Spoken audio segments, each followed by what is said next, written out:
Hello বন্ধুরা, কেমন আছো সবাই? আশা করছি সবাই খুব ভালো আছো। আমার চ্যানেলে সবাইকে স্বাগত জানাই। আজকের একটা নতুন ভিডিও নিয়ে চলে এসেছি। আজকের ঘরে বানিয়েছিলাম আলু পটল দিয়ে ভাঙর মাছের তরকারি। এই রেসিপিটা আজকের ঘরে বানিয়েছিলাম, সেটাই তোমাদের সাথে শেয়ার করলাম। মাছটা এখানে ভালো করে ধুয়ে নিয়েছি, আর এখন নুন হলুদ মাখিয়ে নিয়ে এই যে এখন মাছটা তেলে ছেড়ে দিলাম। তেলটাও গরম হয়ে গেছে, এখন ভালো করে মাছটা ভাজা হবে। আর এই দিকে চলুন দেখাই, সবজিপাতি কেটে রেখে দিয়েছি। এই যে আলু পটল পেঁয়াজ, মাছ ভাজা চলছে। এবার এই তেলে সবজিপাতিগুলো দিয়ে দেবো। দুপুর এখন 1টা বাজে, আর এখন রান্না করছি। ভাত হয়ে গেছে আর উচ্ছে দিয়ে ডালও আছে। আর এখন করছি আলু পটল দিয়ে এই মাছের তরকারি। আলু দিয়েই করি, কিন্তু দেখছি ফ্রিজে পটলগুলো শুকোচ্ছে, তো ভাবছি না মাছে দিয়েই দিই, খেতেও লাগবে ভালো আর খাওয়াও হয়ে যাবে। এই যে আলু পটল পেঁয়াজ একসাথে দিয়ে দিলাম। আলাদা করে ভাজলে হতো, কিন্তু আমারও তো সময় আছে নাকি, আলাদা করে পটল ভাজবো আলু ভাজবো করতে করতেই অর্ধেক টাইম চলে যাবে।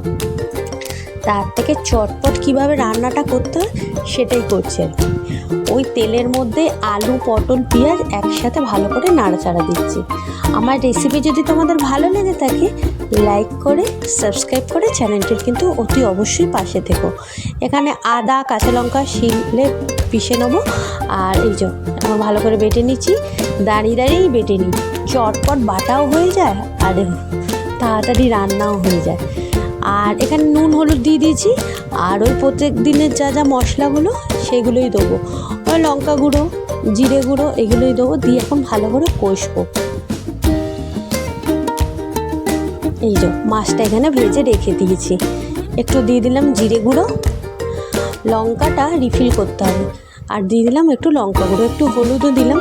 বেশি লঙ্কা দেবো না, সকালবেলায় রাজমা করেছিলাম, ছেলেটা করছে, এত ঝাল বানিয়েছিলাম আজকের, ওই জন্য একটু ভাবছি এই মাছের তরকারিটা একটু অল্পই লঙ্কা করে দেবো। এই যে ভালো করে এখন কষিয়ে নিচ্ছি, দিয়ে এবার জল ঢালবো। এই রান্নাটা হয়ে গেলেই খেতে দেবো। আজকের করেছি উচ্ছে দিয়ে ডাল ভাত আর মাছের তরকারি। এই যে জল দিয়ে দিচ্ছি, এবার একটু ঢাকনা চাপা দেবো। ওই 10 মিনিটের মতন, 10 থেকে 12 মিনিটের জন্য একটু ঢাকনাটা চাপা দিয়ে রাখবো, একটু সিদ্ধটা হবে। তারপর মাছটা দিয়ে ফুটিয়েই নামিয়ে দেবো। এটা একটু ওই গা মাখা রাখবো, মানে ওই একটু হালকা হালকা একটু মানে রসকস থাকে, বেশি মানে ঝোল থাকবে না। এই মাছটা একটু হালকা হালকা একটু ঝোল থাকবে। এই যে মাছগুলো দিয়ে ফুটিয়ে নিচ্ছি। এই যে রেডি আমার ভাঙর মাছের আলু পটল দিয়ে তরকারি। এই মাছটা খেতে কিন্তু লাগে দারুণ। চ্যানেলটিকে লাইক